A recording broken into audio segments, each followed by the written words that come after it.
আসসালামু আলাইকুম। আজ শুক্রবার, পবিত্র জুমার দিন। আমরা বাবলু ভাইয়ের জন্য কালেকশনে নেমেছি। জুমার নামাজ আদায় করেছি দৌলত খান বাজার মার্কাজ মসজিদে। সেখান থেকে আমরা কালেকশন শুরু করেছি। এখন রাত প্রায় 10:30টার মতো বাজে। মাত্র শেষ করলাম কালেকশন। আমরা বাবলু ভাইয়ের পরিবারের জন্য কালেকশন করি দৌলত খান বাজার থেকে, মার্কাজ মসজিদ থেকে।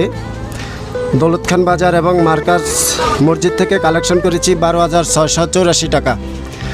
আপনাদের ভালোবাসার কারণে আমরা এই 12,684 টাকা পেয়েছি। আপনারা যদি তার পরিবারকে ভালো না বাসতেন তাহলে আমরা এই টাকাগুলি পেতাম না। আপনাদের ভালোবাসার ফসল হচ্ছে এই টাকা। এখানে 12,684 নয়, এখানে অনেক টাকা। আপনারা পাশে থেকেছেন বিদায় আমরা এই টাকা পেয়েছি। আশা করি সব সময় আপনারা আমাদের পাশে থাকবেন।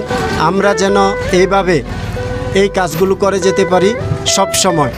ইনশাআল্লাহ আপনাদের ভালোবাসা যেন আমাদের জন্য সব সময় থাকে, এই কামনায় আজকের মতো বিদায় নিলাম। আসসালামু আলাইকুম।